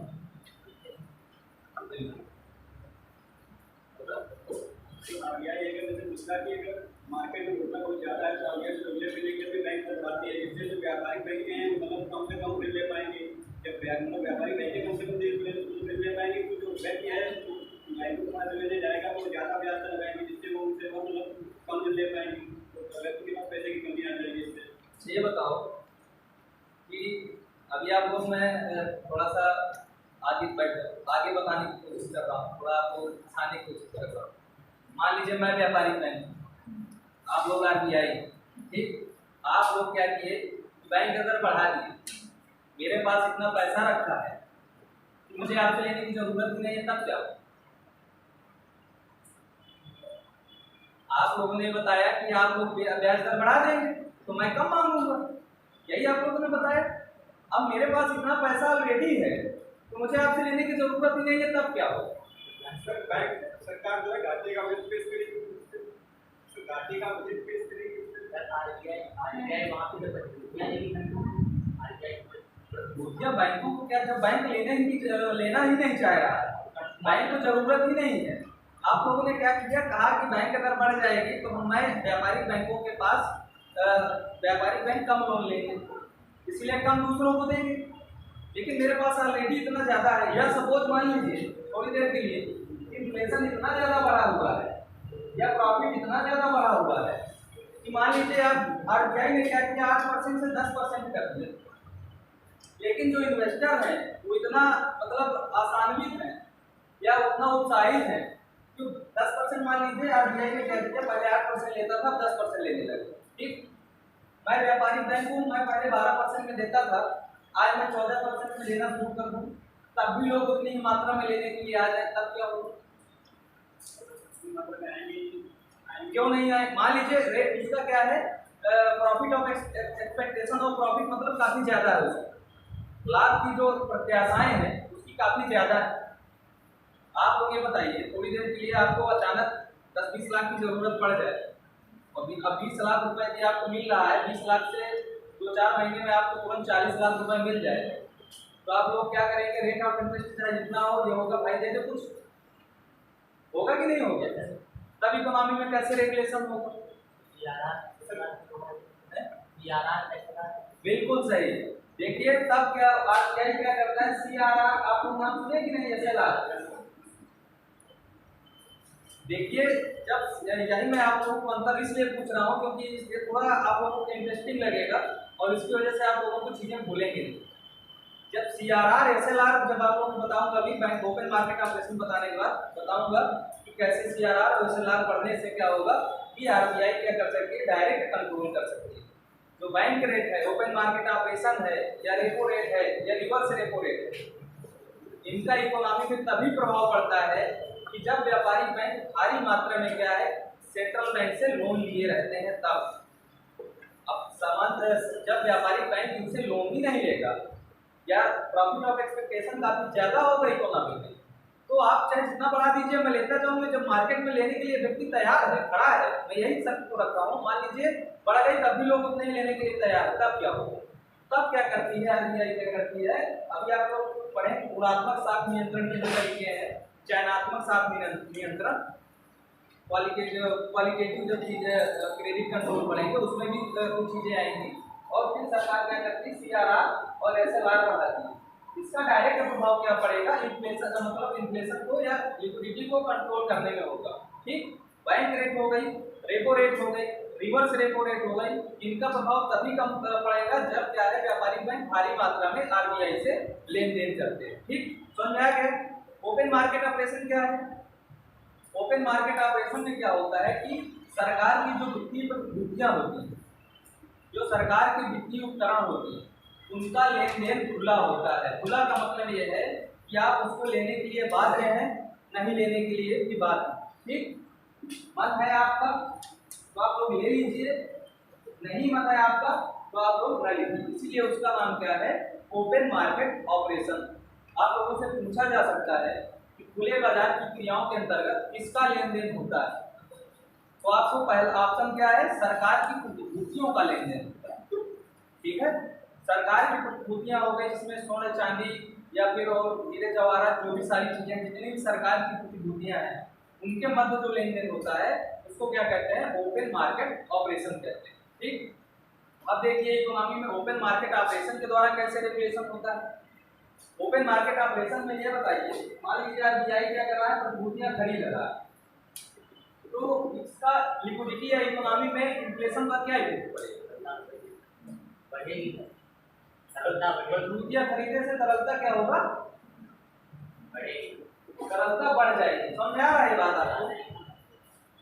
प्रतिभूतियां यदि आरबीआई क्या कर रहा है कि खरीद रहा है, तो किससे खरीदेगा? व्यापारिक बैंकों से। अब व्यापारिक बैंकों को उसके बदले क्या है? प्रतिभूतियां क्या कर रहा है? ये खरीद रहा है। ये मान लीजिए आरबीआई से क्या कर रहा है? प्रतिभूतियां व्यापारिक बैंक खरीद रहा है, तो क्रेडिट क्रिएशन का काम कौन करता है? व्यापारिक बैंक। अभी आप लोग क्रेडिट क्रिएशन पढ़ाऊंगे, जो बैंक पढ़ाऊंगा, तो व्यापारिक बैंक क्या कर रहे हैं? प्रतिभूतियां खरीद रहे हैं। ठीक, तो जब प्रतिभूतियां खरीद रहे हैं, सॉरी प्रतिभूतियां ये खरीद रहा है आरबीआई, प्रतिभूतियां कौन खरीद रहा है? आरबीआई। तो इसके बदले इसको क्या देगा? तरलता या लिक्विडिटी या मुद्रा या धन। तो जब मुद्रा इसको व्यापारिक बैंकों के पास आएगा तो ये और भी लोन देंगे, है ना? तो इससे क्या होगा? इन्फ्लेशन और बढ़ेगा, इकोनॉमी में क्या होगा? और अधिक मुद्रा आएगी या लिक्विडिटी और ज्यादा बढ़ जाएगी। इसीलिए क्या होता है कि जब आरबीआई द्वारा प्रतिभूतियों का क्रय किया जाता है, इसका मतलब क्या है? इकोनॉमी में लिक्विडिटी बढ़ जाती है या इकोनॉमी में क्या है? तरलता बढ़ जाती है। क्वेश्चन ये पूछता है आप लोगों से कि आरबीआई द्वारा प्रतिभूतियों का क्रय करना ओपन मार्केट ऑपरेशन के अंतर्गत आरबीआई द्वारा जब प्रतिभूतियों का क्रय किया जाता है, उसके बदले इकोनॉमी में क्या प्रभाव पड़ेगा? स्पीडी बढ़ जाएगी, स्पीडी घट जाएगी, या फिर कोई प्रभाव नहीं पड़ेगा, या फिर एक्स्ट्रा कुछ भी ऑप्शन हो सकते हैं। क्या होगा? इन्फ्लेशन बढ़ेगा या अर्थव्यवस्था में तरलता की मात्रा बढ़ जाएगी। तरलता का मतलब समझ रहे हैं ना? लिक्विडिटी मतलब क्या है? मुद्रा। और समझाया? तरलता का मतलब क्या है? लिक्विडिटी मतलब मुद्रा। मुद्रा की मात्रा बढ़ जाएगी। और जिसका जस्ट अपोजिट क्या होगा? सपोज आरबीआई द्वारा क्या किया जा रहा है? प्रतिभूतियों का विक्रय किया जा रहा है। जब प्रतिभूतियों का विक्रय किया जाएगा तो लिक्विडिटी किसके पास आएगी? आरबीआई के पास आएगी। इसका मतलब क्या होगा कि इकोनॉमी में इन्फ्लेशन कमी आएगी या तरलता की कमी होगी। बात समझ लीजिए, थोड़ा कंफ्यूजन हो सकता है। जब क्या होगा? प्रतिभूतियों का विक्रय होगा किसके द्वारा? आरबीआई के द्वारा। तब क्या होगा? तरलता में कमी आएगी। और जब प्रतिभूतियों का क्रय होगा तब क्या होगा? इकोनॉमी में तरलता बढ़ेगी। बात समझ आ रहा है? ओपन मार्केट ऑपरेशन के अंतर्गत जब प्रतिभूतियों का आरबीआई क्रय करता है, इसका मतलब है कि प्रतिभूतियां किसके पास जा रही हैं? व्यापारिक बैंकों से आरबीआई के पास। जो खरीदा किसने? आरबीआई ने। तो उसके बदले कुछ ना कुछ प्रतिफल देगा या मुद्रा देगा, तो लिक्विडिटी बढ़ जाएगी इकोनॉमी में। और जब क्या करेगा? विक्रय करेगा। इसका मतलब क्या है कि घट जाएगी। इसका मतलब यह है कि जब अर्थव्यवस्था में मंदी की स्थिति होगी तो क्या होगा? आरबीआई द्वारा क्रय किया जाएगा कि विक्रय किया जाएगा? आरबीआई द्वारा क्रय किया जाएगा, ठीक है। खरीदेगा तभी ना तरलता उसके पास बढ़ेगी। और जब क्या होगा? इन्फ्लेशन होगा, भारी मात्रा में इन्फ्लेशन बढ़ जाएगा, तब क्या होगा? आरबीआई के द्वारा उसका विक्रय किया जाएगा, दूसरों को बेचेगी और तरलता अपने पास रखेगी। इसके क्या द्वारा क्या हो? आरबीआई का मतलब व्यापारिक बैंक क्रेडिट क्रिएशन बहुत ज्यादा ना कर पाए या लिक्विडिटी को कंट्रोल किया जा सके। तो ओपन मार्केट ऑपरेशन आप लोगों को समझ आ गया, ठीक। इसको दिक्कत अब सीआरआर आपको जानते हैं। सीआरआर नाम है ना, किसे कहते हैं? Cash reserve ratio. क्या होता है?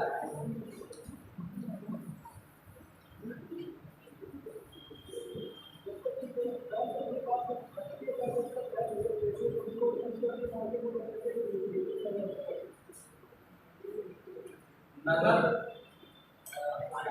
आरक्षित अनुपात।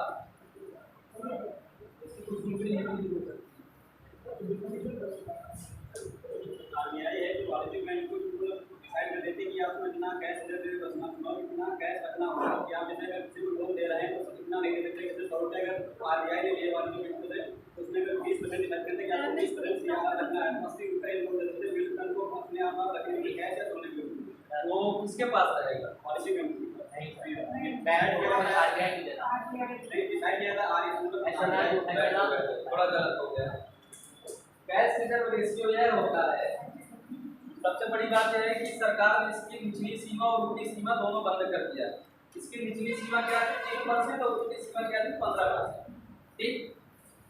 कैश रिजर्व रेशियो वह अनुपात होता है जब क्या होता है कि व्यापारिक बैंकों को एक निश्चित अनुपात आरबीआई के पास रखना पड़ता है। बात समझ आया? 100 रुपए है मान लीजिए, तो इस समय क्या सीआरआर चल रहा है करेंट में 4%। मतलब क्या है कि 100 रुपए का 4% क्या होगा कि जितने भी वाणिज्यिक बैंक है, जितने भी अनुसूचित बैंक हैं, ठीक है। अनुसूचित बैंक किसे कहते हैं? जो शेड्यूल 2 के अंतर्गत आते हैं। तो जितने भी अनुसूचित बैंक हैं तो सीआरआर मतलब 4% क्या होगा? कहाँ रखेंगे पैसा? आरबीआई के पास, ठीक। यही गलत हो गया। आरबीआई सीआरआर क्या है कि वह अनुपात जिसको व्यापारिक बैंक या कमर्शियल बैंक एक निश्चित अनुपात आरबीआई के पास जमा रखते हैं, उसी को क्या कहते हैं? सीआरआर कहते हैं, ठीक। समझा क्या सीआरआर क्या है? अब इसीलिए अब ये क्या है? एसएलआर क्या है? जो तुमने बताया कि एसएलआर क्या है, ये एक निश्चित अनुपात क्या होता है? व्यापारिक बैंकों को स्वयं अपने पास रखना पड़ता है। क्यों रखना पड़ता है? क्योंकि लिक्विडिटी या तरलता की लेन देन के लिए बहुत अधिक मात्रा में जरूरत पड़ सकती है। तो जो बैंक काम करते हैं वो सबसे बड़ी चीज होती है विश्वास पर काम करते हैं, ठीक। कि एक बार बैंक का विश्वास भंग हो जाए इकोनॉमी में तो हो सकता है कि पूरी इकोनॉमी डिस्ट्रॉय हो जाए। जितने भी बैंक हैं वो किसमें काम करते हैं? सिर्फ डेट पर विश्वास पर काम करते हैं, ठीक। तो मतलब क्या है कि इसीलिए एसएलआर की सीमा निर्धारित की गई है आरबीआई के द्वारा। इस समय 18% के आसपास।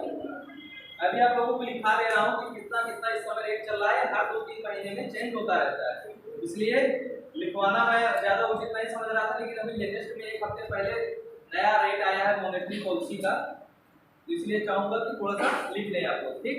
तो ये क्या है कि एसएलआर क्या है कि व्यापारिक बैंक जब एक निश्चित अनुपात स्वयं अपने पास रखते हैं, वो क्या हो सकता है? मुद्रा के रूप में हो सकता है, सिक्योरिटी के रूप में हो सकता है, या स्वर्ण जवाहरात हीरे सोने चांदी के रूप में हो सकता है, या गवर्नमेंट सिक्योरिटी के रूप में हो सकता है, या फॉरेन सिक्योरिटी जो फॉरेन सिक्योरिटी है उनके रूप में हो सकता है, ठीक।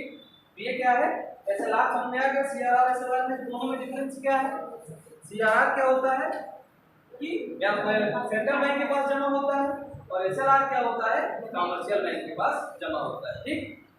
दोनों में कोई समझ में आ गया क्या डिफरेंस है?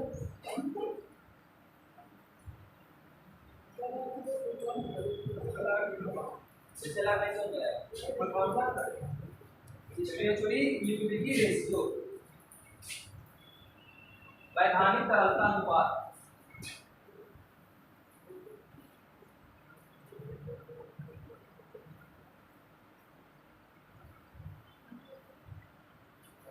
वैधानिक तरलता अनुपात। ठीक, वैधानिक तरलता अनुपात समझ आ गया ना। वैधानिक तरलता अनुपात क्या है? SLR समझ में आ गया? किसी कोई दिक्कत? हटा दें, हटा देना। वोट तो नहीं हो रहा है आप लोग? नहीं सर।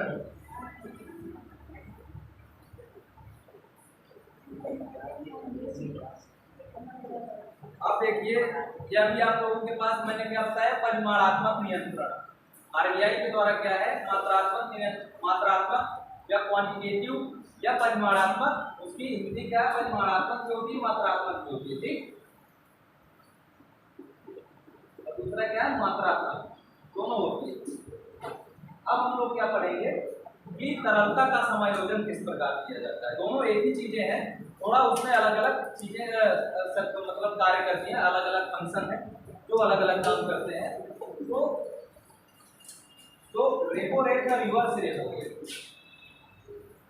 या लोगों से क्वेश्चन पूछा जा सकता है कि रेपो रेट और रिवर्स रेपो रेट किस आधार पर काम करते हैं।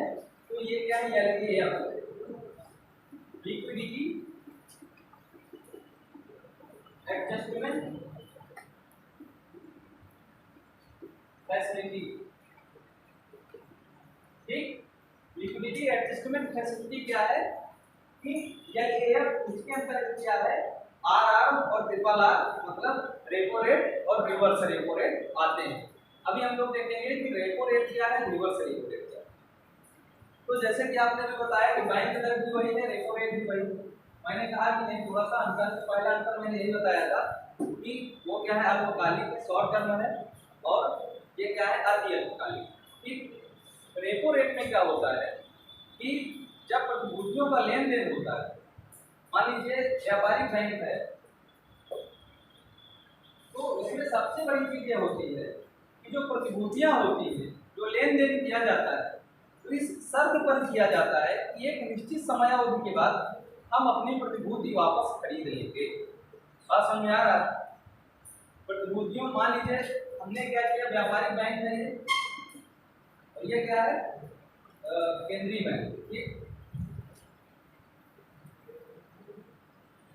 ये क्या कर रहा है, मान लीजिए क्या, सिक्योरिटी, ये क्या करेगा, सिक्योरिटीज को बेचेगा। मान लीजिए अभी रेपो रेट की हम बात कर रहे हैं। ठीक, तो रेपो रेट क्या हुआ जाता है, इसमें केंद्रीय बैंक क्या करता है, व्यापारिक बैंकों को क्या करता है, ऋण प्रदान करता है। ठीक, अति अल्पकालिक समयावधि के लिए केंद्रीय बैंक क्या करता है कि व्यापारिक बैंकों को ऋण प्रदान करता है। तो अब जब ऋण प्रदान करेगा तो उसको तो सिक्योरिटी लेगा कि नहीं लेगा। तो जब सिक्योरिटी लेगा तो सिक्योरिटी इस शर्त पर लेता है कि एक निश्चित समयावधि के बाद क्या होगा, उसको वह पुनः वापस ले लेगा। व्यापारिक बैंक दर के बारे में ये सब सारी चीजें पढ़े थे आप लोग। जो सिक्योरिटी है उसकी बाध्यता थी कि क्या वापस लेंगे, नहीं थी ना। इसमें सबसे बड़ी बाध्यता यही है कि जिस सिक्योरिटी को हम बेच रहे हैं तो इस शर्त पर बेच रहे हैं कि एक निश्चित समयावधि के बाद हम उसको वापस ले लेंगे। RBI केंद्रीय बैंक क्या कर रहा है, इसको ऋण प्रदान कर रहा है। तो रेपो रेट क्या होगा, हमेशा हाई होगा। इससे रिवर्स रेपो रेट, क्योंकि रेपो रेट में क्या होता है कि केंद्रीय बैंक किसको ऋण प्रदान कर रहा है, व्यापारिक बैंक को, किस शर्त पर प्रदान कर रहा है, एक निश्चित समयावधि के बाद क्या होगा, कोई प्रतिभूति का लेन मतलब क्रय पुनः क्या करेगा, इसका क्या है, रिपर्चेज ऑप्शन।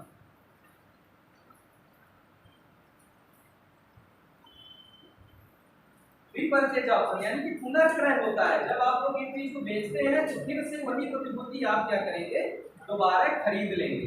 ठीक, समझा। रेपो रेट क्या है, जब कोई भी ऐसी प्रतिभूति है जिसको हम क्या करते हैं, इस शर्त पर बेचते हैं, जिसको क्या करेंगे, एक निश्चित समयावधि के बाद उसको पुनः क्रय कर लेंगे, उसी को क्या कहेंगे, रेपो रेट। इसमें क्या होता है, केंद्रीय बैंक द्वारा व्यापारिक बैंक को क्या किया जाता है, ऋण प्रदान किया जाता है। ठीक, केंद्रीय बैंक द्वारा व्यापारिक बैंकों को ऋण प्रदान किया जाता है, किस शर्त पर, एक निश्चित समयावधि के बाद जो भी प्रतिभूति है वो वापस क्रय कर लेगा व्यापारिक बैंक। रिवर्स रेपो रेट इसका जस्ट अपोजिट होता है। रिवर्स रेपो रेट क्या है कि जब व्यापारिक बैंक केंद्रीय बैंकों को ऋण प्रदान करते हैं, ठीक, ऐसा क्यों होगा? लिक्विडिटी को एडजस्ट करने के लिए, तरलता का समायोजन करने के लिए, जब भारी मात्रा में क्या होगा कि बहुत मात्रा में क्या होगा, रिवर्स मतलब इन्फ्लेशन बहुत ज़्यादा बढ़ जाता है, तो आरबीआई क्या करता है कि रिवर्स रेपो रेट बढ़ा के व्यापारी बैंकों से क्या करता है कि लोन प्राप्त करने के लिए आकर्षित करता है। रिवर्स रेपो रेट जब बढ़ा दिया जाएगा, देखो रेपो रेट जब बढ़ा दिया जाएगा तो व्यापारी बैंक क्या करेंगे कि कम मात्रा में लोगों को लोन दे पाएंगे, जिसके पहले भी आप लोगों ने बैंक दर के बारे में चर्चा की। और रिवर्स रेपो रेट जब बढ़ा देगा तो रिवर्स रेपो रेट में क्या है, इसको ये क्या करता है कि व्यापारी बैंक क्या करते हैं, किसको ऋण प्रदान करते हैं, केंद्रीय बैंक को। तो जब रिवर्स रेपो रेट बढ़ा दिया जाता है तो जो व्यापारिक बैंक है वो पब्लिक में ना पैसा जमा करके वो क्या करते हैं, आरबीआई में जमा करने लगते हैं। इसीलिए क्या होता है, जो इन्फ्लेशन को कंट्रोल करना होता है या इकोनॉमी में लिक्विडिटी को कंट्रोल करना होता है, तरलता को कंट्रोल करना होता है, तो सरकार क्या करती है, रेपो रेट और रिवर्स रेपो रेट दोनों बढ़ा देती है। यानी आरबीआई रेपो रेट और रिवर्स रेपो रेट बढ़ा देती है। रेपो रेट और रिवर्स रेपो रेट समझ में आ गया? रेपो रेट क्या है कि इसमें क्या है, आरबीआई उधार देती है किसको, व्यापारी बैंकों को, किस शर्त पर, एक निश्चित समय अवधि के बाद वह अपनी प्रतिभूति क्रय कर लेगा। इसी प्रकार क्या है, जो रिवर्स रेपो रेट है उसमें कौन ऋण प्रदान कर लेता है, केंद्रीय बैंक। किस शर्त पर लेगा कि जो प्रतिभूति उसने ली हुई है तो एक निश्चित समय अवधि के बाद क्या करेगा, उसको वापस कर देगा। ठीक, समझ में आ गया रेपो रेट और रिवर्स रेपो रेट। और इसका लिक्विडिटी पर कैसे मैनेज होता है, दोनों मतलब क्या है। इसीलिए जब कभी एग्जाम में पूछे कि लिक्विडिटी को मतलब मैनेज करने के लिए रेपो रेट या रिवर्स रेपो रेट को कैसे देखे, दोनों में काम क्या होता है कि रेपो रेट का काम क्या होता है, इंजेक्शन। इंजेक्शन का मतलब क्या होता है कि अर्थव्यवस्था में मुद्रा को डालना। ठीक, रेपो रेट का कब प्रयोग किया जाता है, इंजेक्शन का काम होता है जब अर्थव्यवस्था में मुद्रा को डालना होता है। रेपो रेट मान लीजिए कम कर दिया जाए तो क्या होगा कि तुरंत उसका प्रभाव पड़ता है व्यापारी बैंकों पर और व्यापारी बैंक अधिक से अधिक मात्रा में लोन लेने लगते हैं। फिर दूसरा क्या है, रिवर्स रेपो रेट का मतलब एब्जॉर्प्शन, अवशोषण करना। यानी कि व्यापारिक बैंक क्या करते हैं, तरलता को क्या करते हैं अपने पास, मतलब आरबीआई क्या करता है, आकर्षित करता है। रिवर्स रेपो रेट यानी कि लोन की दर बढ़ाकर, पहले क्या कर रहा था, मान लीजिए 3% में दे रहा है तो 4% में देने लगेगा।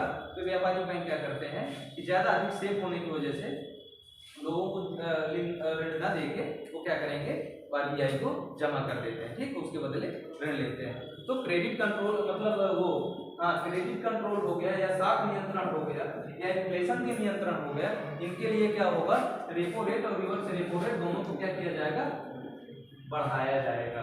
ठीक, क्वेश्चन आप लोगों से पूछ सकता है कि अर्थव्यवस्था में मुद्रास्फीति की स्थिति है या अतिस्फीति की स्थिति आ गई है तो क्या होगा, रेपो रेट और रिवर्स रेपो रेट तो में क्या प्रभाव पड़ेगा, तो दोनों को बढ़ा दिया जाएगा।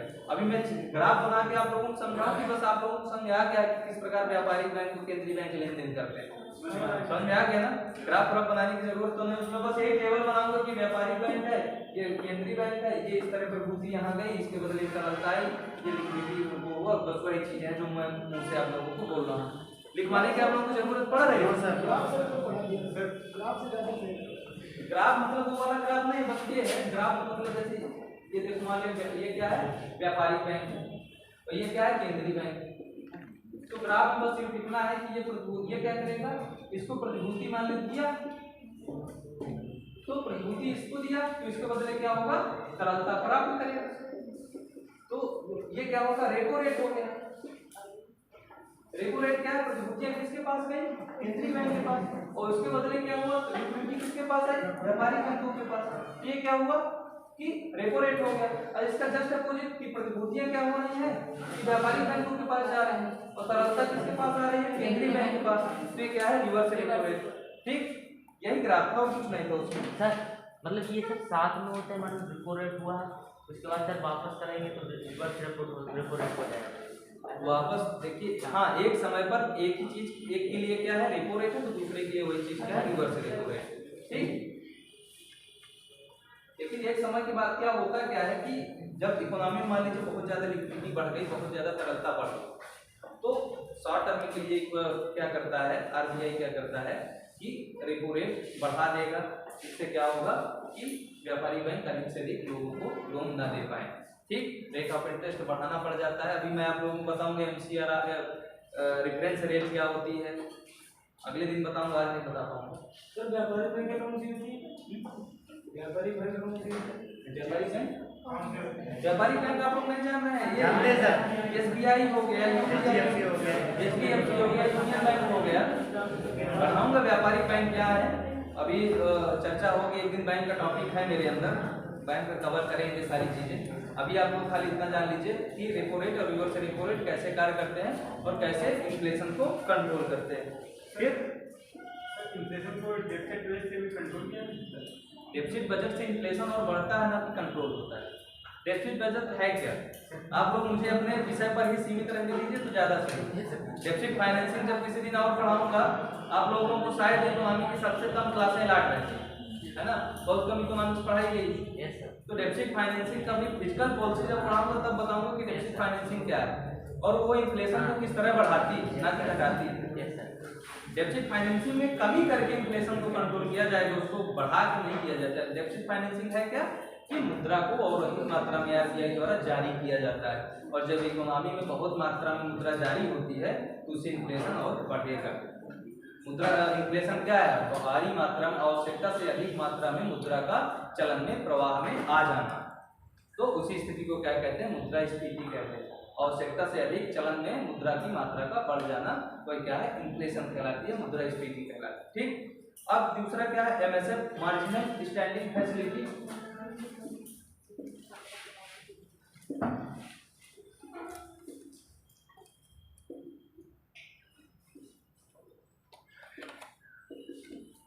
सीमांत स्थायी सुविधा।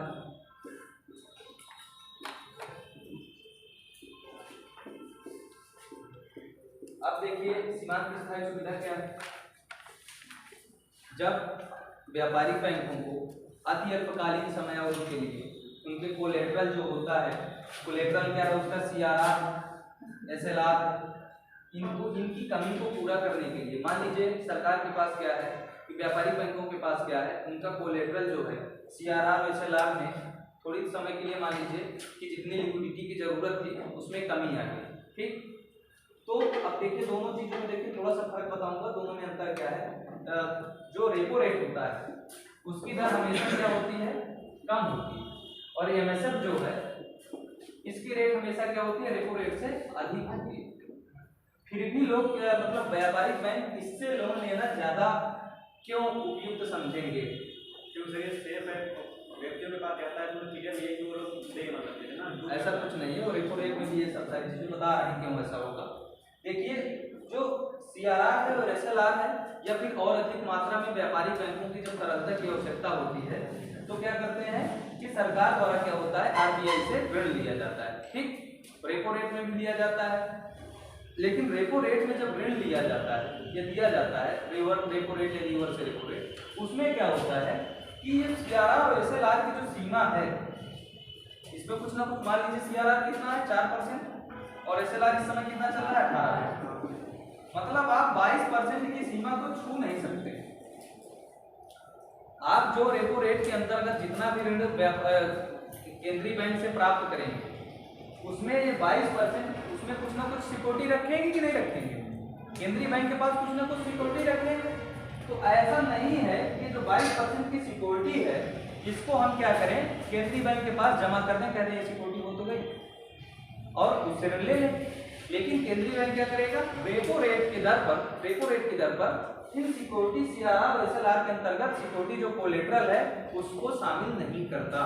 रेपो रेट के अंतर्गत इनके अतिरिक्त यदि आप अब सिक्योरिटी जमा करेंगे तभी केंद्रीय बैंक क्या करेगा, इनको ऋण प्रदान करेगा व्यापारिक बैंकों को। ठीक, कब ऋण प्रदान करेगा, जब इसके अतिरिक्त और अधिक आप सिक्योरिटी आपके पास है तभी ऋण प्रदान करेगा।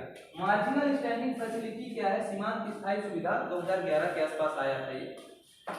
तो इसके अंतर्गत क्या होता है कि रेपो रेट से 1% या 2%, मैं अभी मुझे डेटा क्लियर नहीं है, 1% या 2% क्या है, रेपो रेट से अधिक दर रहती है, फिर भी लोग व्यापारिक बैंक इससे ऋण लेना अधिक पसंद करते हैं। उसका रीजन ये है कि इसके अंतर्गत जो सिक्योरिटी रखी हुई है 22%, इसका यूज किया जा सकता है इसके कोलेटरल के लिए। कोलेटरल का मतलब समझ रहे हैं, आप लोग जब कहीं लोन लेने जाते हैं तो उसके बदले कुछ ना कुछ आपसे एविडेंस लिया जाता है कि नहीं? उसके बदले आप लोगों से कुछ ना कुछ गिरवी दिखाया जाता है, उसी को क्या कहते हैं? कोलेटरल। समझा क्या कोलेटरल क्या है? एक तरफ से गिरवी कह सकते हैं, या फिर आपकी संपत्ति में जो दुनिया है उनको आप लोग क्या कर रहे हैं? गिरवी रख रहे हैं। ऐसे कोई लोन देगा नहीं। तो सीआरआर और एसएलआर के अंतर्गत जो एमएसएफ के अंतर्गत लोन लिया जाता है व्यापारिक बैंकों के द्वारा, उसको क्या कर सकते हैं कि सीआरआर और एसएलआर के अंतर्गत जो भी सिक्योरिटी है इसको यहाँ पे दिखा के आरबीआई को एमएसएफ के अंतर्गत 1% अतिरिक्त रेट पर क्या कर सकते हैं? ऋण लिया जा सकता है। ठीक, समझ आ गया? एमएसएफ क्या है कि अतिरिक्त तरलता की जब व्यापारिक बैंकों को जरूरत होती है तो रेपो रेट से 1% अधिक पर क्या कर सकते हैं कि ऋण प्राप्त किया जा सकता है आरबीआई से। और उसमें क्या है? सीआरआर और एसएलआर के अंतर्गत जो कोलेटरल रखा है, जो प्रतिभूति है, उसको इसमें शामिल किया जाता है। ठीक, और इसके द्वारा ऋण लिया जा सकता है। मान लीजिए किसी व्यक्ति को, किसी व्यापारिक बैंक को ऋण लेना है, अब उसके पास भी कितना पैसा, 22% के पास उसके पास सिक्योरिटी है और इसके अतिरिक्त सिक्योरिटी नहीं, तो क्या वो रेपो रेट से ऋण ले सकता है? नहीं ले पाएगा, क्योंकि उसको अतिरिक्त सिक्योरिटी देना पड़ेगा। लेकिन उस स्थिति में क्या है? एमएसएफ से ऋण ले सकता है। इसीलिए कौन ज्यादा फायदेमंद है? एमएसएफ है कि नहीं? क्यों? क्योंकि उसके अंतर्गत कम से कम उसको ये जो सीमा है, इस सीमा के द्वारा क्या कर सकता है? वह उसका प्रयोग कर सकता है। ठीक, अब एक है standing deposit facility.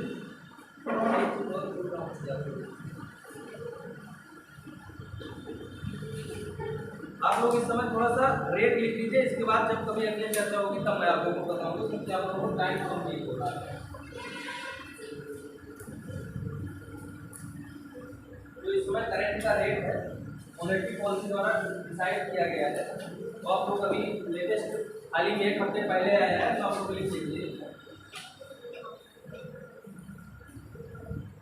Repo rate क्या है? 5.9। स्टैंडिंग डिपॉजिट फैसिलिटी बताया था कि समय कंप्लीट नहीं कर पाऊंगा मैं 1.5 घंटे। एसडीएफ ग्रुप में आना देखिए, अभी आपको बताता है क्या है एसडीएफ। खैर एसडीएफ एक सेकंड बताया जा रहा है कि ये बचा हुआ है। स्टैंडिंग डिपॉजिट फैसिलिटी क्या है कि जब आवश्यकता से अधिक अर्थव्यवस्था में तरलता की मात्रा बढ़ जाती है या व्यापारिक बैंकों के पास भारी मात्रा में लिक्विडिटी आ जाती है, तो क्या करता है आरबीआई? क्या करता है? एक निश्चित मात्रा जितनी अधिक तरलता आई है उसको अपने पास अवशोषित कर लेता है। ठीक, उसी को क्या कहते हैं? एक नया टर्म आया है एसडीएफ 2015 के आसपास आया था। मैं डेटा मुझे अभी क्लियर नहीं है, कंफर्म नहीं है कि कब आया था, लेकिन फिलहाल एसडीएफ आप लोग इतना जान लीजिए कि क्या है कि लिक्विडिटी जितनी है इकोनॉमी की, मान लीजिए व्यापारिक बैंकों के पास भारी मात्रा में तरलता है और आरबीआई को क्या है? उस लिक्विडिटी को कंट्रोल करना है, तरलता को क्या है? कंट्रोल करना है। तो उसको कंट्रोल करने के लिए सरकार क्या करती है? आरबीआई क्या करती है? व्यापारिक बैंकों से वह लिक्विडिटी को अवशोषित कर लेती है। उसी को क्या कहते हैं? स्टैंडिंग डिपॉजिट फैसिलिटी है। और उसके बदले इतनी दर पर क्या करती है? आरबीआई को व्यापारिक बैंकों को ऋण मतलब रेट प्रदान करती है। ठीक, जो दर है ये दर है इस समय स्टैंडिंग डिपॉजिट फैसिलिटी। ठीक, समझा गया?